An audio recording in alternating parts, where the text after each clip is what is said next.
All right, here we go. Recording now. Fighters University, episode 3. Hear an echo in here. All right, episode 3. Here we go. What's up? It's me, Pocholo Cruz, and then Eddie Too Smooth over there. We're back. Back again. And I guess to get started here, let's start with a viewer question. So we mentioned in the last episode how few fighters are able to give the same level of performance in competition compared to their performance in the practice room. What are some key traits and factors that can foreshadow such behavior in someone before being able to perform in a fight like that? To perform in a fight like they are practicing on the mats. I guess a little jumble question, but I guess all right. So what are some key traits in a person from the start that has proven them to be a good fighter and competitor? So it's pretty much how can we tell if someone's going to be a good fighter competitor? You want to tackle that question first, Eddie? Yeah, I'll go ahead and start. What I would see right off the bat that makes a good competitor, a fighter, someone that's in the gym every day, someone that's willing to take instruction, someone that's eager to want to fight, who's probably most likely keep on asking you, Coach, can I fight? Coach, can I get a fight? Coach, can I do this? Someone that's showing a lot of interest. And obviously you want to see a little bit of skill that got developed. You don't want to just you can't be in there every day and think that because you're in there every day that you're gonna get a fight. That's not how it is. You got to actually develop some type of skill that you can show off to the coaches that say, hey, you know what? Let's get this guy a fight. Let's see how good he'll do on this test. For sure. I think like you mentioned there, and I think a lot of it is the mentality of it.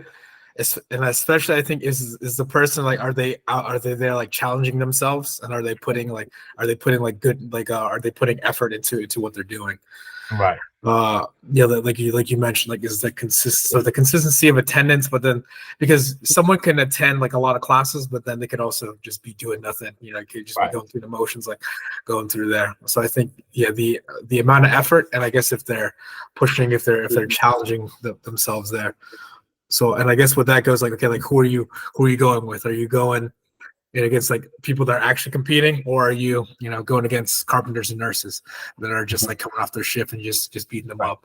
So exactly. I think that kind of I guess skill level does play a factor, of course. It'd be great to have skill level, but if you're just gung ho and you're already going, it already seems that you're motivated to do so, kind of like what we mentioned in the past episodes. I think that's that's a big teller in terms of that. And I guess with the challenging notions of things, it's okay, if you don't necessarily need to be always dominating. If we know you're going to, if it's somebody that, let's say, just relatively has only a year of experience, and you go against someone that has more years of experience, but they're at least hanging in there and not just giving up on themselves. I think that's that's a pretty good indicator of that. If you're being challenged, but you're still sticking with it and not getting discouraged. Because I think that's kind of a big thing in competition, is that if you are against, not necessarily if you get somebody good, but if you're against someone that how you deal with pressure and adversity says a lot about who you are as a person. So I think that's a big thing there. Okay, and then let's see. Second question, as coaches, what makes a strong team, and what kind of fighters do you wish to coach? I think that's kind of related to the last question too, but I guess I'll start off with this one. I'd say some of what Eddie said is okay, someone that's consistent, someone that's showing up there, someone that's eager to learn. That's pretty much the kind of fighters that we want to see. We don't. If someone doesn't want to be there, they don't need to be there. So we don't need those kinds of. We don't need somebody that we have to. We need people that can push themselves.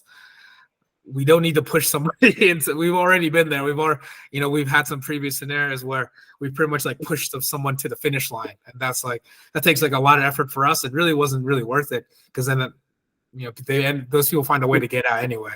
So that's pretty much what I would say. Just find someone that's motivated, self-motivated, and willing to push themselves is pretty much the biggest thing there. What would you say, Eddie? Yeah, I agree with those. Well, what you touched on. That's basically about it. There's really nothing much more that you need to see other than consistency, eagerness, and like you said, someone that just wants to go out there and fight without us having to push them. Exactly. You should be wanting to be, like I said, you should be out there wanting it as much as you want to go do something else that you like to do, whether if it's going out on the weekend or you should be wanting to fight just as bad. That's what we're looking for. Those are the type of fighters that we want. Obviously, everyone has their the little stuff that you got to work out with them, but that's what you're looking for in the very beginning. Yeah, exactly. Everyone's gonna have several individual things, and as we mentioned in the previous episodes, as long as they're like a burning desire to want to do it, you'll figure out a way. Right. If it's important enough to you, you'll find a way, and if it's not, you'll find a way out. It's very much simple as that. Yeah. So I guess that will transition to so the date today, it's March 14th, Thursday, 2024. We're coming off the past weekend was a UFC 299. We both watched that. We watched that and saw some things. I guess from that, is there like anything particular that you saw from those fights, Eddie, that like stuck out to you, or that just made you want to comment on, or things that you've seen? One fight that I was, actually surprised I didn't get really too talked about was Michel Pereira. Okay. He kind of just wiped through he wiped his opponent clean, at 185. Made it look easy. I was looking, man. He's someone that needs to be watched out for at 185. He's big, he's strong, he's fast. Yeah. I think that's 2 straight finishes already. I think 2 first rounds. So 2 first round, 2 finishes. Middleweight division. Yeah. In a division really that doesn't really have that many contenders, I'd say. Right. Or at least, you know what I mean? I think all the contenders are kind of old, or they've already all fought for a title. Yeah. Like in middleweight division, there's Strickland, who just lost. Adesanya, who even knows what he's doing. Right. There's a Whitaker who, I guess won against Paulo Costa, but Whitaker had just, before that he had just lost to the champ, so you can't really say he deserves a rematch at that point. There's Cannonier who lost to Adesanya, so there's really like a lot. There's really pretty wide. No one immediately in the mix that you can think, okay, this person definitely deserves a title shot, unless the Chinaman Adesanya decides to come back. So it's it could be that could be pretty good in terms of like the dark horse of that kind of division. So and then even too, we got that man, what's the heavyweight's name? The heavyweight Cuban 6'7". The Cuban, the 6'7" guy. I think it's like the Spain is how you pronounce it. Okay. Spain. This anyway, we know who we're talking about. We're talking about the 6'7". Crazy athletic, like heavyweight, that won in 15 seconds, like me, pretty much going backwards, just throwing punches like a cartoon character. Still got the knockout. Yeah. Well, with that, it's like with heavyweight, it's just an example of really doesn't really matter. In terms of technique, we didn't really see anything. We just saw, what do we know about this guy? He's huge and can hit hard, and that's it. I think his total fights.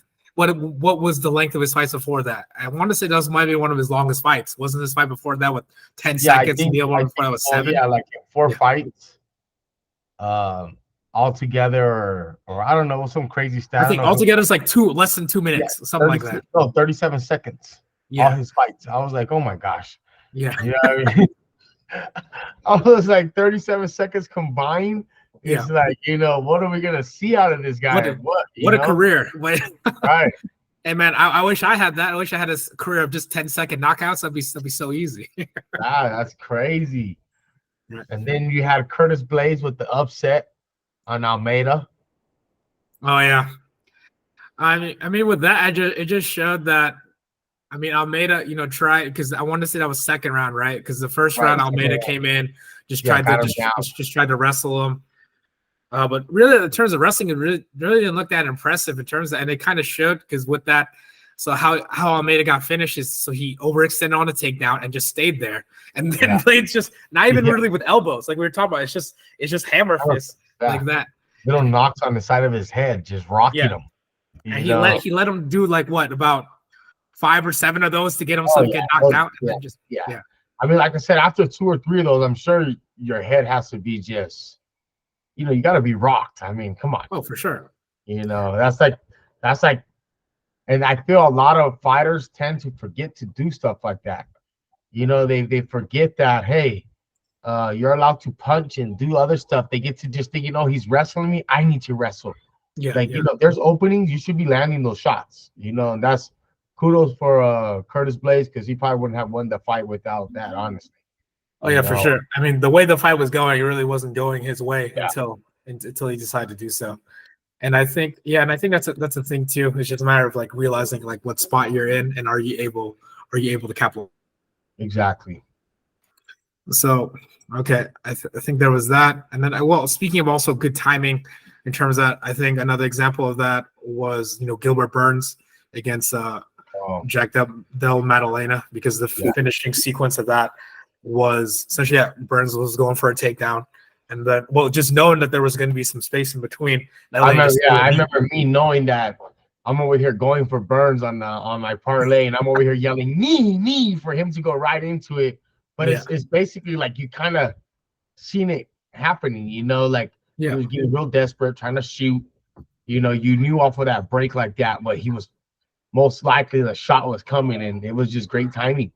Exactly. Something that you just as a fighter, that was just a bad mistake on Burns, who was rushing it. He should have just. I guess he felt a little desperate. The hands probably were touching him up. Yeah, I think so. He knew that he was coming to finish him that round.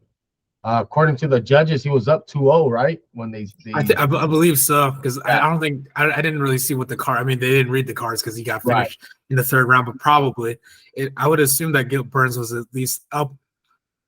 Was probably up because he had control he controlled the first, the second because the first he easily controlled because he took his back right away. I think he was probably controlling the second too. So it was kind of desperation, but. I think that's just another thing of just understanding the distance and understanding the transitions that could occur with it. And as soon as Maddalena got Burns hurt in that exchange, he realized, okay, now it's time to finish it, and then continuing. I think a good notion of that in terms of what to see. I think that's good anticipation, just understanding like what your opponent could trying to do in this situation and what have they already done to you. It's an adjustment. Because Burns had already taken Maddalena down at least probably 3 or 4 times already in the course of that, and just understand like, okay, what's happened already in this fight. This guy has gone. Burns is a shorter fighter, has gone for my hips, so realizing, okay, might as well now know that there's space, take this knee and then follow up with that. And then along with anticipation, I think that's also good. Finishing instinct, realizing you have somebody hurt. Because how often have we seen guys like squander like good opportunities like that, right? Like opportunity, like, okay, this is like, they'll have because that's the thing. It can be one, like, you can change the momentum of fight in one instance, but then how are you gonna dictate how it gets to the end? Because we've seen guys kind of let people off the hook in that regards. Yeah. So I think that was a good example of seizing that moment and then utilizing that to a finish. And I think that was a good thing. Like to see that. Yeah. And like I said, when he had him hurt, he finished him. Nice, good. When we got on top, had nice control, nice precision on his shots. That's the main thing too. A lot of times is you don't really need to go ape shit crazy. Yeah, and you're not getting nothing. You kind of want to pick your shots. All it takes is 2 or 3 or more, then they're done. So no, for sure. I think the quality of shots, and it's like that's the thing too, guys with good, because that's the thing. I mean, we mentioned like killer instinct in terms of finding finishes, but along with that, it's just the calmness to realize what precise shots you're gonna be throwing like at that point, and it's better to have 3 or 4 precise shots than like 10 desperation, like you're flailing. Like you're feeling like you're flailing on like some drums in terms of trying. Like I always think of Brock Lesnar with his like with all his athleticism, just going for those small pitter patter hammer fists. Hammer fist that he used to do. Yeah, when you're like, come on, man, like you're 300 pounds. Like why if you just put like 2 or 3 good punches together, you're putting somebody out. It's heavyweight. Exactly. It doesn't need to be that much. But yeah, I think that was a good sequence. I guess. Let's mention. I guess another thing talking about. These are some good. I guess realizing transitionary strikes in this kind of situation, like right there. I think another example of that was in the following fight with Dustin Poirier and Benoit Saint Denis. Because he came in, it was a similar kind of game plan between Burns and Madalena. One guy clearly wanted to control the grappling exchanges and wanted to control the kind of pace, like with that. And yeah, just a matter of realizing. I think really distance and finding like one's range was kind of the important factors like there. Like I kind of big read like for me between Saint Denis and Poirier is I could read that even though Saint Denis was like pressing the pace, like wanting to pressure, Poirier was still good when it was striking exchanges. Poirier was good about keeping his distance and letting his punches. Like Saint Denis was kind of overextending on his punches, while Poirier wasn't, and it was like being able to counter and sit down on those shots. Kind of that's pretty much how I saw the finishing sequence. Like it looked like Saint Denis kind of extended on the left hand. Poirier caught him with the hook and kind of just put him out. Like exactly. Right there. After he started to stop jumping for his guillotines. Exactly. And then when they started saying that his stats that he doesn't even have one finish like that, it's like has no finishes by guillotine. Before the fight, so he has such a great guillotine. He'll snatch that neck up. It's never even had a finish. Yeah. Where they getting this information at? Guys that beating in the gym or whatever, but it's exactly. Probably beat up like 10 hobbyists like with the guillotine, probably no problem. Right. So I know it's a thing. It's like, it's different. Okay, if that was like, I don't know, that was like Damian Maia, like or getting or even like there was a sequence, I don't know if you recall this, but like Alistair Overeem, like back before when he was like a light heavyweight, he was just known for guillotine. Like he got 10 straight guillotines on people. Yeah. And it kind of makes sense. I mean, the guy's, Overeem's like 6'4", 6'5", at light heavyweight. That's super lanky. So you could just get, or if you're like Cody McKenzie, that's the only thing. Submission victories. Yeah, exactly. If you have like legit submission victories. What? Alistair Overeem, this kickboxer guy, but. Yeah, exactly. But that was like people were like didn't know how to defend that choke or something, because that's like one of the easiest chokes that you shouldn't really be getting tapped with. It was the easiest chokes, but also this was back in the mid 2000s when and also I think too he was big, he was like a good athlete. He was probably just if anything, he was probably just striking with them. He was probably like, it was one of those things too, because it's different in a MMA sequence where if you can just rock somebody and they're kind of going all like this, and it's super easy to snatch their neck up. Right. Like that. Especially, I'm thinking too, he's super tall. If they just tried to, if they tried to grab him, try to push him away, then it's like, oh, just a wrap. They snatch up the neck and go in there. But yeah, I think the Dustin Poirier fight is a good example of like, okay, you won, but also was the way that you won, is that the way you want to go about it? Right. I'm sure. I think we heard in the corner, and I think also us just saying like, man, why do you keep going for these guillotines? Yeah. I think even like Mike Brown said, hey, stop jumping for the guillotine. Like, I think he did it again, didn't he? Yeah, he did again like 20 seconds in the second round. And it's like, oh, he was saying that you miss everyone that you don't jump. It's like, dude. I was like, you missed everyone you tried so far in your career. Yeah. I think you should have just banged with him the first round. He would have been out of there, I believe. You know what I mean? Oh yeah, for sure. I think so too. I think if he had never, because I think he jumped for at least 2 guillotines in the first round, and he reversed each one of them. Okay, so yeah, Dustin Poirier has got, he's 38-1 no contest. So yeah, no wins via guillotine, but the guy has almost 40 fights, no wins by guillotine. And you think he would know this by now. But yeah, I think that's an example too of like, just because you win doesn't necessarily mean that there's nothing to improve on. Like, hey, if you have an advantage, why not press that advantage? like that's what I would say if I was like, if I was scoring, I was like, hey man, like, okay, good job on the win, but like, what took so long? Why did you make that harder than it needs to be? You know, like to do at so. least he made it exciting. You know what I mean? Like made the crowd get into it, but it was like it was unnecessary. You That's know, you unnecessary didn't. excitement. That's like Yeah. getting Rock just to make it fight of the night. It's like, Yeah. hey, you didn't need to do that. Yeah. Uh, Okay. I guess another fight. What about the Michael Venom Page against Kevin Holland? Like, what okay. did you see? I actually was impressed with MVP.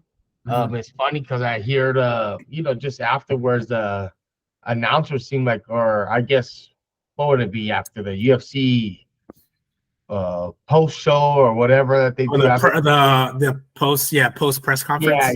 where they're talking about how they weren't, some of the guys weren't impressed with him too much, and Oh, I really? was, yeah, I would say that was an impressive performance. yeah, they I were would say, saying especially that given like they who were MVP expecting has more fought from him. before, because like who is he really like? I mean, he had some fights in Bellator, but I don't really, I other than I remember him losing to Paul Daly. I remember him losing to like Douglas Lima in that like meme knockout where he got Right, uppercutted. I guess he did beat Lima like later on, but right, that was recent.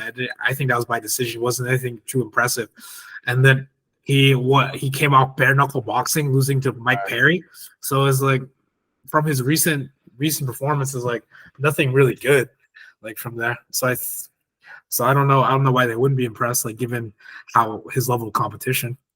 Like, yeah, Exactly. That's what I said. That's just like, they were saying that, they were expecting him to be a little bit more finishing, but that's not him. If he catches you doing what he does, yeah, then he'll catch you. He basically embarrassed Kevin Holland. yeah, Like, yeah, for sure. I would say that was impressive just because I would say that was like a clean sweep. I wouldn't give any round really for Holland. Did Holland really even have any moments? I don't think exactly. so. I think the biggest moments was just yeah, it was yeah, I think that was just Getting embarrassed. yeah, just yeah, pretty much just styled Yeah, on him in terms of that. exactly. He even got swept so easy, Yeah, got danced on. It was just yeah. like, come on. This is And in getting terms of finishing, I felt like the kind of shots he was hitting on Holland, he wasn't like playing pitter patter. Like I right, feel like with those, I feel like okay, if someone has like maybe that's someone that's not that's not as tall, or maybe somebody that's not doesn't have a good chin, I think that's going to be those could be some finishing shots. And conversely, I don't think I've seen Holland really get hurt with strikes. I right, mean, he's gone against like some good guys. He fought like what Jacare, like guys in upper weight class like Thiago Santos. I haven't yeah, really seen him ever get rocked, and I've seen him definitely take some good shots. Like I remember Santos was like hitting him, trying to kill him in that. And right, Santos is now a light heavyweight. So I think Holland's got a good chin, but he had no game plan and right. no answer for the distance. I think I say that was my biggest read. I felt like there was one guy that knew how to strike from distance, and it showed that Holland really didn't. And I felt like Holland's probably has been insulated, or has been like kind of relying on being super tall or Right. being tall for like as a striker. And now when he goes against someone that's also 6'3" and has a better understanding, and I guess yeah, maybe more speed, but I didn't even read it as a speed advantage. I read it as like a technique, like as a footwork kind of advantage. Like, oh, one Yeah. guy knows how to actually strike from range. The other guy is kind of guessing. Like I'm excited to. I want to see him, and I would like to see MVP and Wonder Boy. Yes. So I guess he's like the gatekeeper for that top 5 range. Or what is Wonder Boy? He's probably top 5. He has to be right, top 5. I mean, who knows? Like whatever rankings is He has like to be. those things Yeah, don't he really has to matter. be. But I guess What's name was not ranked, right? Was Holland ranked? I think who knows what he's ranked here. But I think that might be good, but it might also be boring. I think even MVP, I think as I heard, they're like, yeah, they want me to fight like Steven Wonderboy, but Wonderboy's got good distance, so that might be boring. We might just do nothing at Right. that point. But I think that might be good. I think though, I think because Wonder Boy is more of the defensive uh karate guy, right? And then you got MVP, who's kind of like he's a little bit more offensive. He actually kind of Wonder Boy will not charge in like that with those punches, like how MVP will come in. So it's gonna basically be like that 2, that diving in, jumping 2 versus the sidekick. That's what I would see. You know what I mean? And like I said, it probably would be a boring fight. But who else could go against Wonder Boy? I mean, who else? Like They could, yeah. Because I they think had, because Wonder Boy's coming off that loss against Shavkat Rakhmonov. right. I guess they could give him.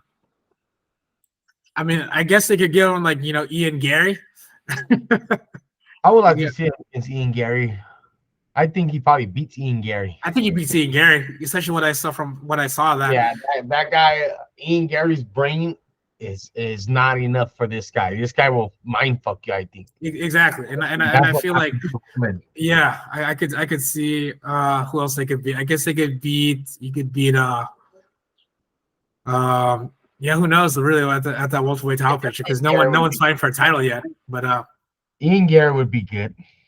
I think Ian Gary would be good. They could give him I mean, yeah, I'm curious though. I wouldn't be surprised since the title picture is like so kind of open. If they just gave him like a title shot, I wouldn't be mad at it.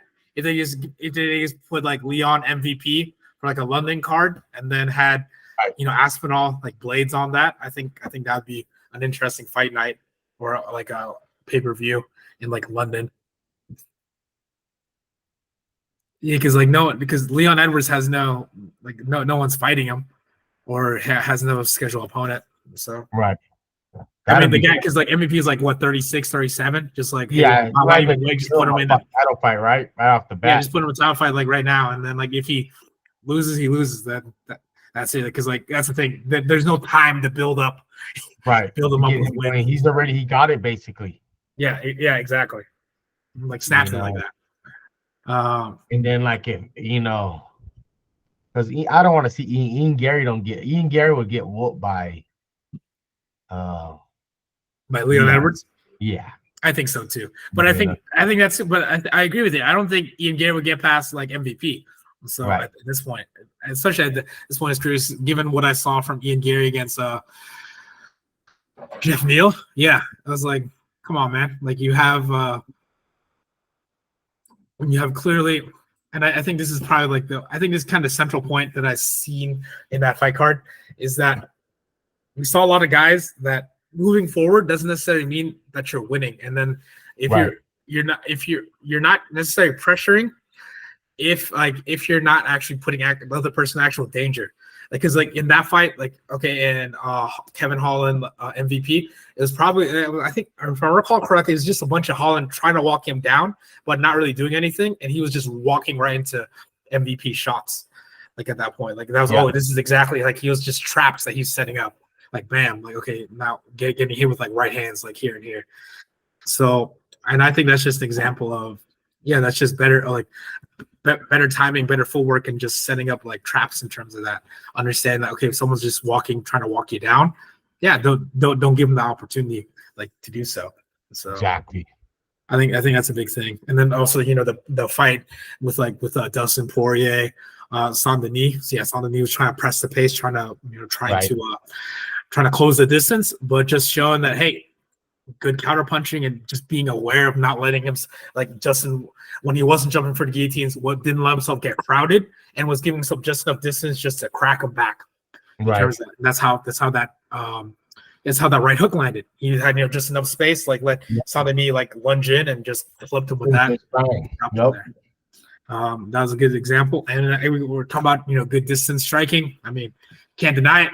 I mean, Sugar Sean O'Malley had excellent distance, excellent timing in terms of that. That was just 5 rounds of really just domination right there. Like I don't think I guess other than that the last body shot that that Cheeto Vera landed in like the last second. I don't really think any substantial strikes landed like on Cheeto Vera's way, and it was just all one-way traffic. Like in terms of it was pretty much a beat down. Yeah, pretty much. It was pretty much pretty much as thorough a beatdown. Like just 5 rounds of total domination. Like one guy getting all his strikes. And pretty much it was almost like just watching O'Malley hit on a heavy bag, but it was like a heavy bag that happened to be kind of moving. Cheeto Vera looked so beat up at the end. It was, he made Cheeto look slow. Mm-hmm. Like Cheeto didn't know how to fight. all types of things all in one. It wasn't the performance I was expecting out of Cheeto for sure. That's for sure. O'Malley came out in his game, and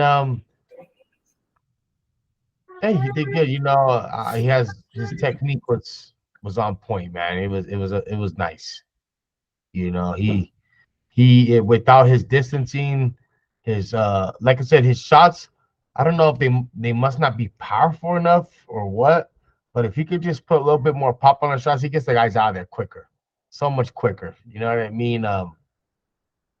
Or I guess it's not so much of I his think he's power. putting power. I think Cheeto's just I think Cheeto just has that good of a chin because especially with the when he survived, was it the first round when he got hit with that knee? But that was like pretty much as flush a knee as you could get. Right. Like right there, like Cheeto didn't see it coming, just he ducked right into it. I think it's just I think it's probably the one thing that I noticed though with O'Malley during that fight is that if he could just put his combos together a little bit more, maybe you drop guys. I would say the big thing is that he's very right hand dominant. Like he's not really throwing any like left hooks or anything. Just like boom, boom moves, boom moves, boom, boom moves, maybe a jab, but he's not really like that's like guys like Connor. They would knock you out because it would be like 4 or 5 shots right on that chin. Boom, boom, boom, boom, boom, drop you. You know what I mean? It was like a amount of shots because it's like a lot of his fights and only tend to go like, for example, like he caught Aljo rushing in. Yeah. And that was like full force meeting full force. Boom, knockout. But who else has he really done that to? He fought a bunch of old guys. Let's see, he knocked out Eddie Wineland. Yeah, Eddie Wineland. Who's not like a high level guy. AARP. Let's see. I mean, that's the thing, because then there was that green haired guy that really shouldn't have been in the UFC.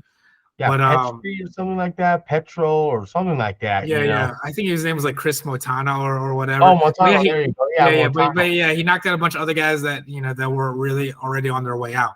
Right. But I think he has decent enough power, but I feel like he fights like a guy who thinks he has more power than he actually does in terms of that. Or because he was letting like a lot of combos, but what I see is that I think he's not. I think he did hit some body shots, but not necessarily enough.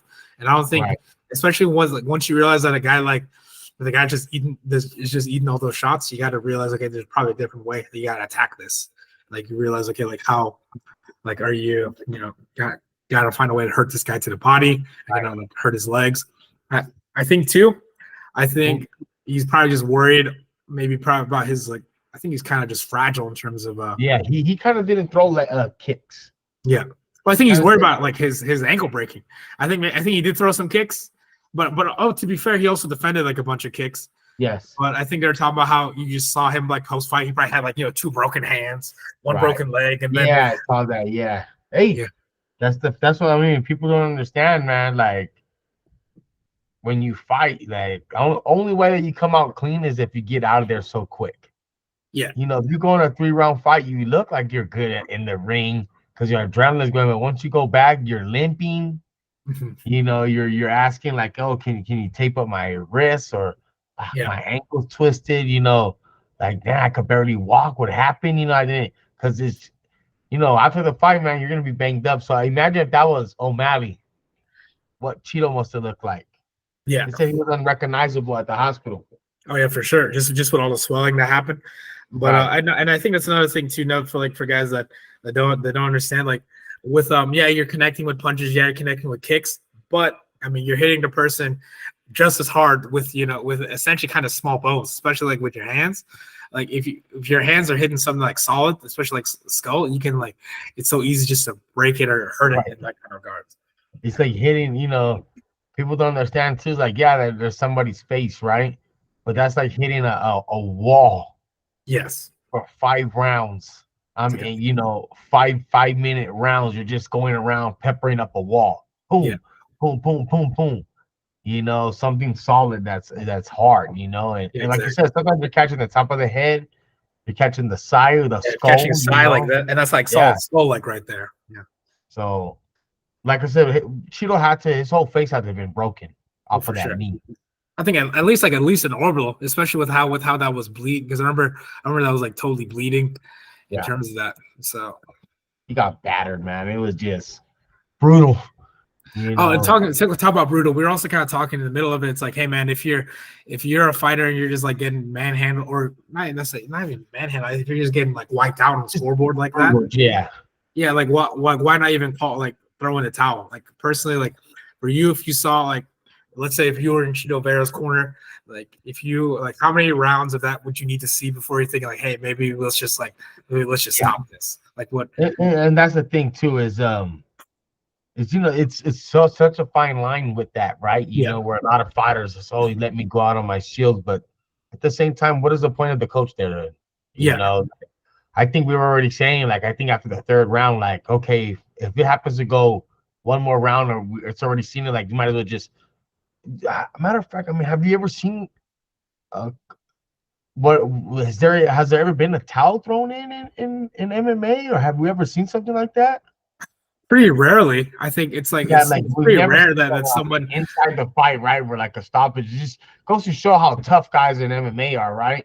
I mean, But I mean, how tough or how stupid, really?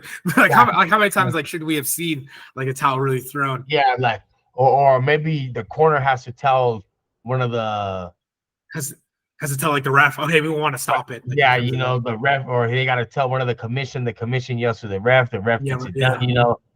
Um, I'm not really recalling any one like right now. right. I only just remember like doctor stoppages, Yeah, DQs. I'm not really thinking of one like mid stop or like unless it's the referee that just stopped it. But that's a yeah. no. I'm just remembering one that I felt like should have been stopped was like when I think when Amanda Nunes fought Raquel Pennington.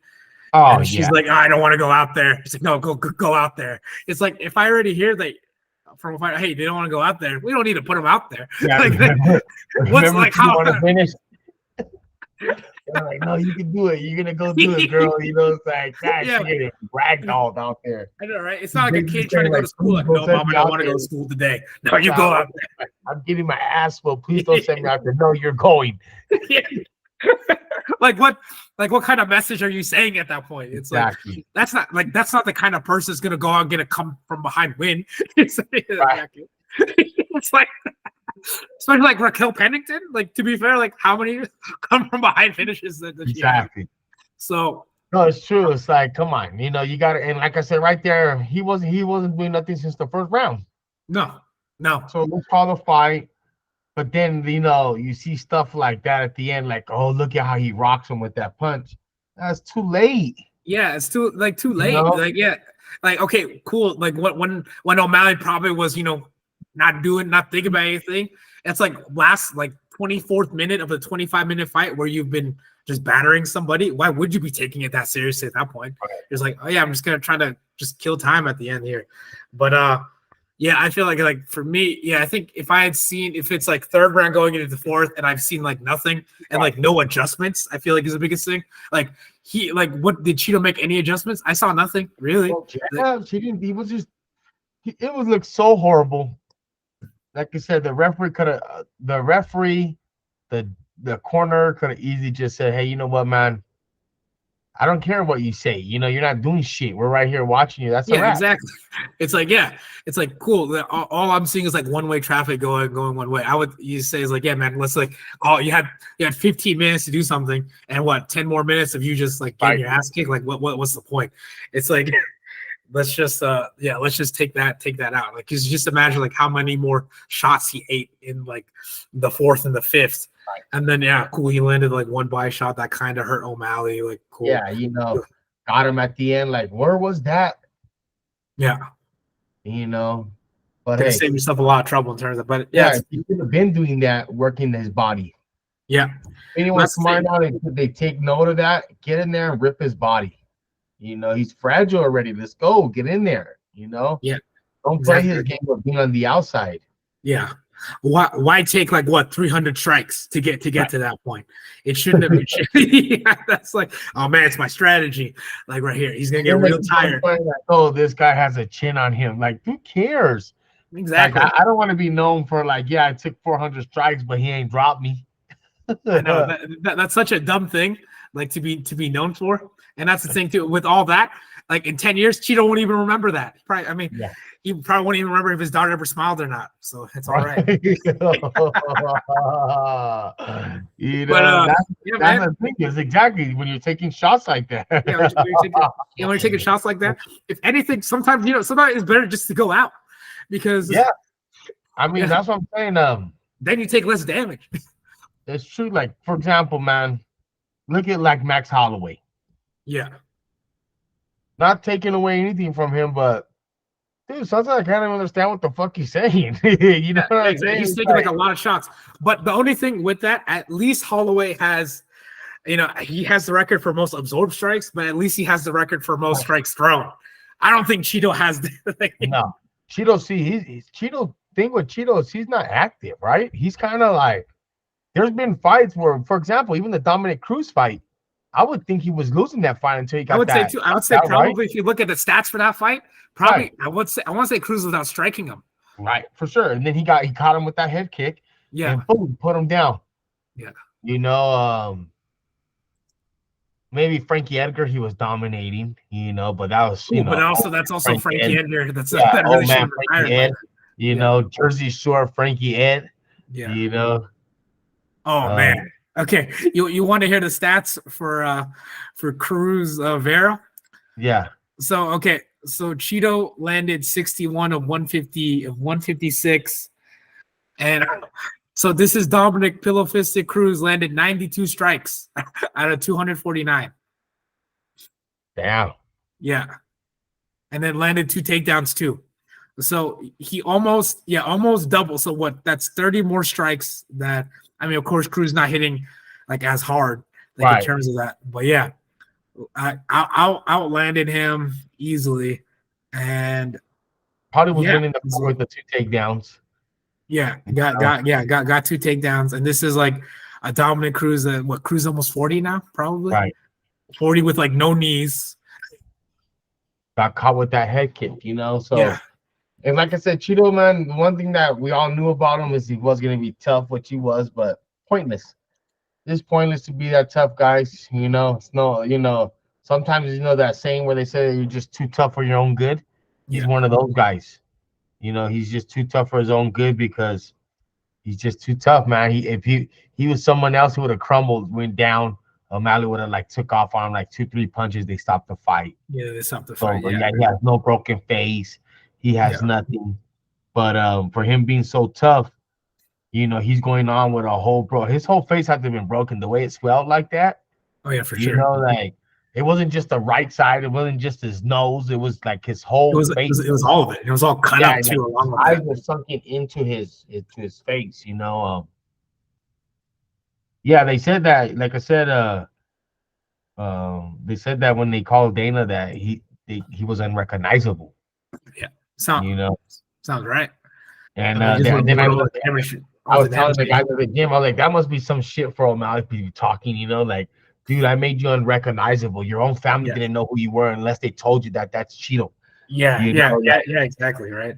And the guy that's already on Instagram that they are going back and forth, and he's like, "Show your face." Yeah, Don is saying like, he's like, "Why don't you show your face?"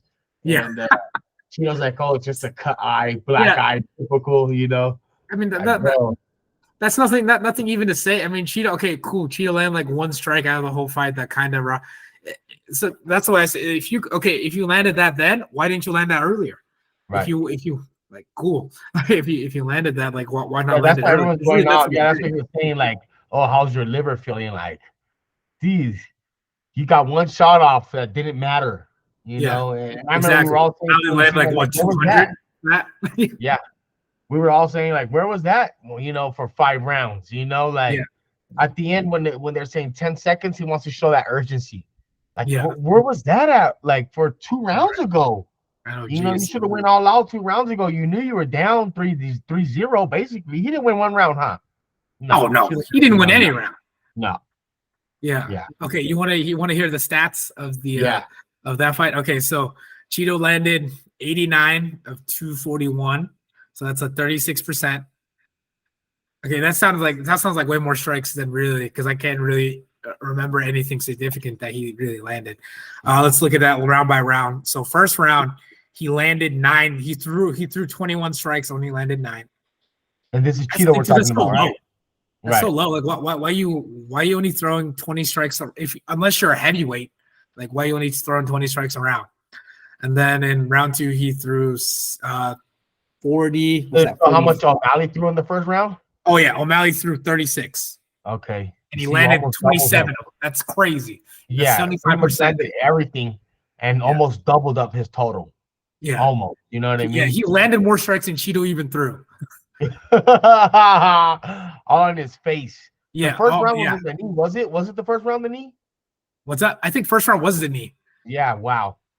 Yeah. Imagine having to fight with that broken face all that time. Because then you can see, okay, second round. Okay, so second round, Cheeto threw 46, landed 16. So 16 of 46, that's 34%. Okay, O'Malley threw 83 strikes, landed 51. So look at that, almost double. Like, so and then landing he was on point. Yeah, he was just touching this guy with everything he had. For sure. And that's the thing too. I think people that don't understand, if you're landing like at 50% strikes, that's pretty good. And O'Malley's landing above 50% throughout the whole fight. That's insane. Yeah. That's insane. If anything, I would say probably 40%. I would say 40% is probably pretty good in terms of percentage wise. Well, I mean, so what was his total percent like throughout the whole fight? His total percent for the whole fight was 64. He landed 230 out of 356.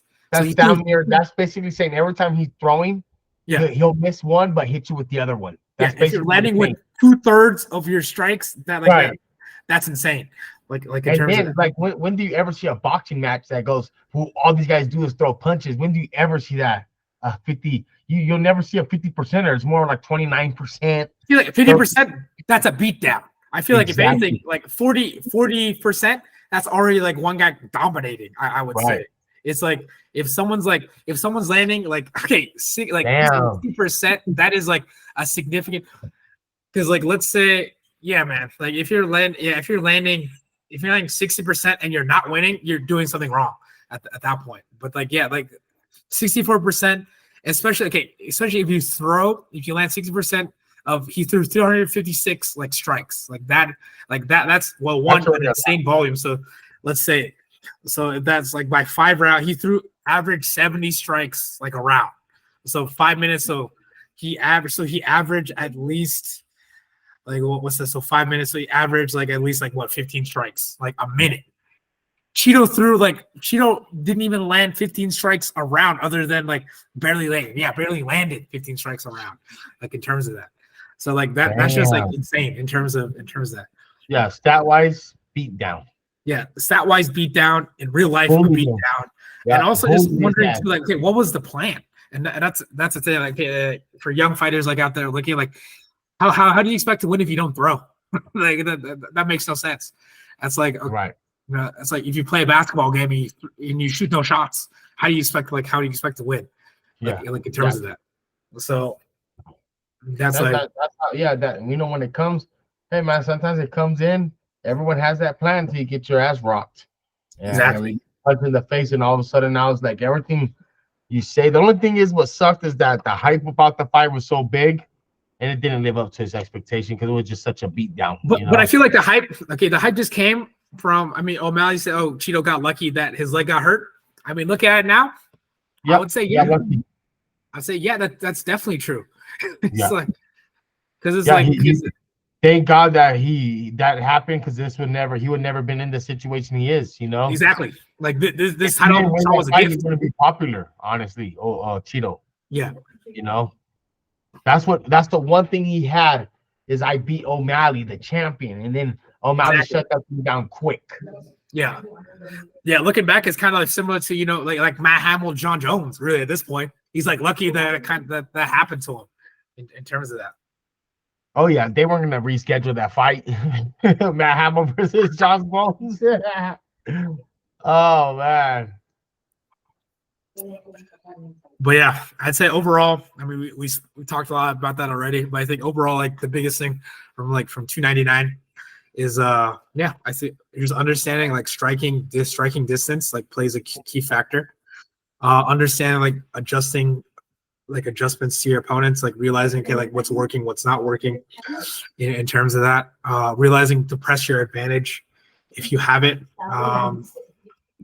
Yeah, I would say yeah, that's pretty much like one of the critical things I say like all throughout, because that's especially from Madalena Burns. I feel like that was won by proper from good distance, realizing someone's trying to take you down, reacting from there. Almeida Blades, realizing okay, this guy's trying shooting like crappy shots, make him pay for it, made him pay. That's all it took. Yeah, same thing with to make him pay. Just one time to make a mistake, he was out. From like you said, the distancing, him keeping like I said, that was a good adjustment. Because he was getting taken down, so he probably learned, okay, fuck it, if this guy grabs me, I'm gonna just start hitting him because I'm gonna get taken down. And sometimes there's adjustments that need to be made. Like you might already know, hey, I'm going down. I better throw off some elbows. I better do something to try to just stop it, and an adjustment was made, and it obviously was for the better, Yes, yeah, for sure. And I think too, and then another thing, it's also just realizing that okay, yeah, Almeida won the first round, but like, what was he moving towards to? Like, did he actually put Blades in any danger? Did he put off any damage? Not really. Like, it was basically just win by points. Yeah, he was winning by control. But like, was he pressing the fight like forward in terms of like towards the finish? Because I feel like that's different between everyone talks about Khabib and like, oh yeah, Khabib just control people. But another thing to do is that Khabib like punched a hole through your face. He actually finished you. Yeah, he was like working. Some guys he didn't, but towards the end, man, he was finishing guys. Yeah, whether it was choking them, dude didn't have it. He was a white belt. Yeah, tapping guys out. So it was just like. But I think the key of that is damage. I feel like okay, a lot of it is the pace. He knew he was gonna be aggressive, go for takedowns, but with the pace he put on you is that I remember him just like taking people down and just throwing as many strikes as he could. Like I saw he was always staying busy from what I remember. It was like a more effective Chael Sonnen, because Chael Sonnen had no power like in terms of like landing shots, but he was like Khabib was like pretty explosive, and I remember him like hammering shots, like remember when he fought Michael Johnson and was just like drilling shots like into him, and then Michael Johnson almost had him too. Was that Michael Johnson almost had him? He almost for sure had him rocked. Johnson rocked him in terms of that, and that comes with. But hey, once again, adjustments and like finding the time. It's like if you catch somebody, like how well are you? I mean, Johnson had some good fights, man. Remember he caught knocked down Poirier cold. Yeah, and like I want to say first round. Yeah, put him out cold. And finished him up with some hammer fists. So yeah, that was that's some things there. All right, so that's pretty much UFC 299. That was big things we saw from there. I guess we got this. There's another fight card coming this Saturday, March 16th. Anything that you know like from there? You got Tai Tuivasa and Tybura. Yeah, Tybura. I'm gonna say it out here.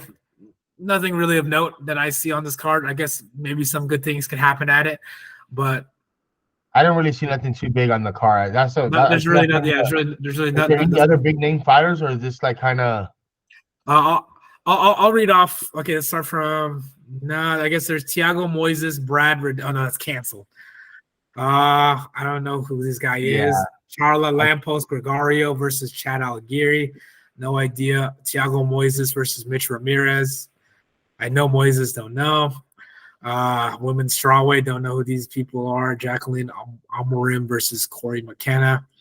Don't know. Featherweight, Danny Silva versus Joshua Cabal. Yeah, it's pretty much like a no name. Just a bunch of no names. Like at Apex. It has to be, right? Oh, they gotta be. It's gotta be at the Apex. Let's see here. Yeah, Apex. Apex is just like the warehouse where they're like, all right, let's just throw some. Yeah, the only time that the Apex was pumping out great fights was during COVID. Yeah, because they couldn't have fights anywhere else. Yeah. Yeah. And I remember going there like, oh wow, man, this is a good fight right here. You know what I mean? Like this is now they're starting to just, like I said, even the last one I went to last week. I mean, there was kind of a lot of people there for in the morning. I think that was that Rosenstruck one, and or not last week, but 2 weekends ago. And yeah. The one where it was like Rose you struck know, and then sometimes those fights end up turning out to be good because everyone there, you don't know what's gonna happen. You're kind of just watching, like, oh man, these guys banging, you know. But yeah, like you said, that's like the warehouse, like, you know what? We're gonna make some money. We ain't gonna spend no money. We ain't paying nobody. That's how they for did. sure. No, exactly. Yeah, they don't need to pay nobody, and because they know that we'll just put on ESPN. Yeah, maybe people probably won't watch it, but whatever. We're getting paid. But yeah, I mean, yeah, there may be some people that will try to come out there, but most likely, nah. I mean, there's really nothing of relevancy. But and now talking to people that want to fight, just realize like, hey, you gotta take advantage of your opportunities in terms of that, and realize okay, if the game is about making money, you gotta make sure people are watching you. If no one's watching you, how are you making money in terms of that? Let's go back to 299. Talking about like O'Malley. I mean, that's a guy that has been able to, I would say, like probably maximize like his following in terms of that. I think that's one thing that people got to see too. Like, yeah, he's a good fighter, but we know good fighters that nobody knows, but he's a fighter that people know. That if you ask like a casual person, that they would know, oh, the trans looking Barbie guy. Like, yeah, that guy. It's like that. Like that's he's got a look, whatever. I think that's one thing that people got to realize that. I mean, he's probably not that big an asshole in real life. Maybe, who knows? Maybe he is, but he found a way to make people care about watching him fight, which is a big thing. So, yeah, would you rather fighting's hard enough as it is? Why struggle in irrelevance? Exactly. Yeah, gotta get right now with the time that we're living, you got to get on that social media. You got to get out into the public eye, and it's just you don't got to be corny, or with it or anything, but you do got at the same time got to try to get out there, get yourself out there. Stop being so camera shy. A lot of guys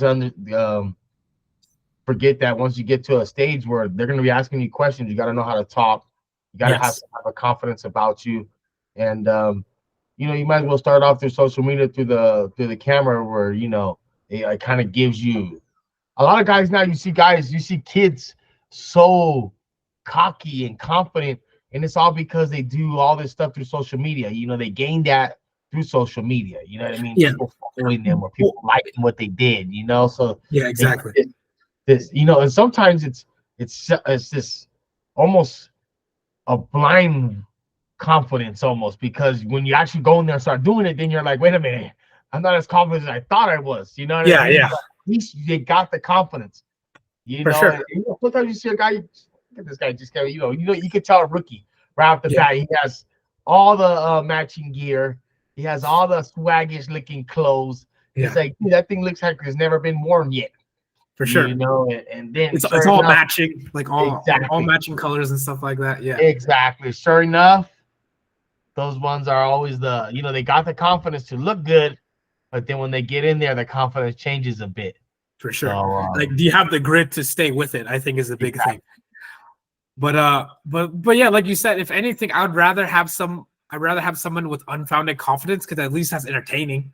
At least they're gonna, and at least they're gonna go in there like hyped and like and ready to go, rather than someone's like, oh, I guess. Yeah. I was like, cool, man. I guess if you're like a boring Eastern European Dagestani guy, you better be good at least. Yeah, I'm gonna smash and kill everyone. It's like, oh, cool. Wow, I've never heard this before. Yeah, you got a Beatles haircut and a beard. I'm like, nice. Right, and no mustache. Yeah. It's like, but next time I go over there, when we go to Epic, I'm gonna just shave my mustache. you gotta get like the shepherd's hat. Okay, so see that's the thing. That's like it's like the Eastern European like boring creative fighter. Like right there. You have a you're probably a white Muslim. You got a beard, no mustache, and you got a shepherd's hat. or something. You got a whole bunch of consonants in your name that ends with like off. It's some kind of Muhammad. Yeah, like right. Oh, it's like, okay, hey, I mean, good on you, but you get lost in the shuffle, like right there. It's like you got every letter of Habib. But yeah, and I guess for other fight, yeah, but you gotta have a shtick, or you gotta have something. It's like it goes down to like pro wrestling, in terms of that. It's like, hey, realize, okay, yeah, there's some elements that I'd say one thing, be good first, but then also have a gimmick or have something that people know you. Because if you're not good, then the gimmick doesn't matter. Exactly. and you gotta know your style of fighting has to go with your gimmick. You know, like you can't be this well, I guess it all. I would say no. I'd say if anything, it does, gimmick, as long as your gimmick's good enough. Yeah, then it doesn't matter how your fighting style is. Exactly. I feel like your style fighting just has to be like you're winning at least. Yeah, you gotta win. Yeah, that's the main thing it comes down to. Like, will Floyd Mayweather be as great and would people admire him as much? No, because he talks so much and that he backed it up. That's what people now know. He's so great. He backed up everything he said. And the talk generated the matchups too. It's a big thing. Yep. He created the hype that made the fight happen. He was smart. Like I said, that's what I'm saying. You got to come into the game. You got to know what you're gonna be. You're gonna be the heel, or you're gonna be the one that everyone loves. Yeah. You're gonna be the guy that you try to always. I want to thank God and my family, and or you that guy that like when you win, your first thing is already calling out the next guy, talking about how you're gonna fuck them up or whatever. You got two different styles to you. And you can have a 1-2 where you're actually really calm, but you got to remember those guys hard to get noticed. Exactly. Like those guys that are nice, those guys that even you can be nice, but you got to have some type of cockiness or some type of you got to be able to know how to talk shit to the next guy, basically. If not, you're not getting noticed. Like for example, Chael Sonnen, not one of the greatest fighters in the UFC. You're not gonna think of him and say, "Oh, he's one of the best. He's in my top." But you will know. You will remember Chael Sonnen. God, I can talk crap, man. Exactly. Yeah, like if you look at tops in terms of like success, not there. But if you look at someone that's memorable, and honestly, probably if you look at money made, I would say he's probably up there. Exactly. He has to be. He has to be. And look at him making money now. Still, he's now fighting. Exactly. He always looks like one of these. Looks the nicest suit, glasses when he's on there talking. So it's like he's doing good. He has a little podcast. He does his thing. Yeah. He's a great talker. First of all, he knows how to captivate an audience, keep them engaged. Exactly. Good. You can see it like when he's talking, he's just so animated. He gets your attention, and that's how he was when he was fighting. He got your attention. Whether you want to see him win or lose, he got your attention. Exactly, and that's the thing too, because the amount of money you make is going to be equal to the amount of eyes, or it's very relevant to the amount of eyes that you can bring on you. So if you're boring as fuck and no one wants to watch you, then that's gonna be it. Like for example, one guy that's good in the featherweight division is like Movsar Evolov, but no one knows who that is. Like you could show him right now to like people in the street, they have no idea who that is. That's like an undefeated UFC, featherweight. Right. Honestly, could probably get a title shot, but no one's gonna he's not gonna get one because no one knows who he is. No one gives a fuck about him. Yep. That's why he will not get one. Yeah, man. Like you could show him a picture, like probably his own mother probably wouldn't even recognize. Right. They're like, right. He's like, oh, like who's that? Yeah. The whole reason why Cheeto was so big as well is because you saw how they were saying he had such a Spanish following. Yeah. Like they had Spanish reporters coming from all over the place just trying to interview him. The Spanish people got it. They did so much money, more than they're not one of the highest next to a Conor fight. Yeah. Them, and that's basically because of Sean and exactly. And I would say that's mainly because of Sean. I'm going to say this right now. Like Cheeto Vera, I wouldn't say he's charismatic. I felt like the best thing that he had is that he happened to beat O'Malley the first time they got out. I feel like that's really, I would say, if you take that out, what else has he really done? Right. Like I said, his thing for this fight was the story about his daughter. Yeah. You know, and I was like, you know, that was the thing that was his way to get people with him. You know what I mean? And O'Malley, he already makes money on the outside. He does so much extra things. Yeah, he's got like the streaming. They know who he is already. They're looking for him to just fight and win. Yeah. They're watching him. You know what I'm saying? Yeah. But in this fight, he's the A side. You know, right? Like who's there. Like he's there. People are gonna come to see it because people know him. So yeah, if you're not an A side, you got to figure out a way how to get there, how to get people to care about you, right? But yeah, man. I mean, with all the sob stories, I guess like that works. But mostly, man, you got to figure out a way how to carry your personality or how to get people's like. I guess if you're like a cringy kind of person, I mean, cringe can happen, but even like Henry Cejudo made it work somehow. Like he's got no charisma, but still found a way. Like in terms of that, you could be like just a crazy person. I feel like Tony Ferguson. Like, is that? Yeah. You know what I mean? It's like, is the stuff he's saying like really makes sense? Like, no, but he's just like a rambling crazy guy. But yeah. And we were talking about people like, you know, putting us to sleep. But yeah, I'd say it's pretty good. Let's end that. Fighters University episode 3. That's been Too Smooth. I've been Pocholo Cruz. Yeah, follow us on like social media. 82 Smooth on Instagram. Yes, follow us. Come to the gym, Fight Capital. We're always there. Yeah, we want to see you there. Yeah, exactly. If you're not a punk. Yeah, I don't care where you're from. You get into that gym. Right. Let's see what you got, man. Let's see if you got heart. Let's see if you got grit, because that's really the biggest thing that matters. None of the show matters if it's not there. And I'd say that's probably one of the core things too. If you look at a fighter, as we've always mentioned, like, you know, the motivation, the grit, the desire, that's all gotta be there. Because I mean, there are fighters that we don't care about, but you can't deny. You know, we're talking about, you know, Chael Sonnen, we're talking about Floyd Mayweather. Like, are they like the best people? No. Are they like, do they have the best styles? Like, no. But at the end of the day, they were like real fighters because they risked it. They didn't have to do it. You know, it's a risky thing to do. Put extra weight on their back with all that talking you do. With all that shit talking. Oh, for sure, you know? For sure. So it's like, it goes to show how much more they almost needed that extra weight to perform.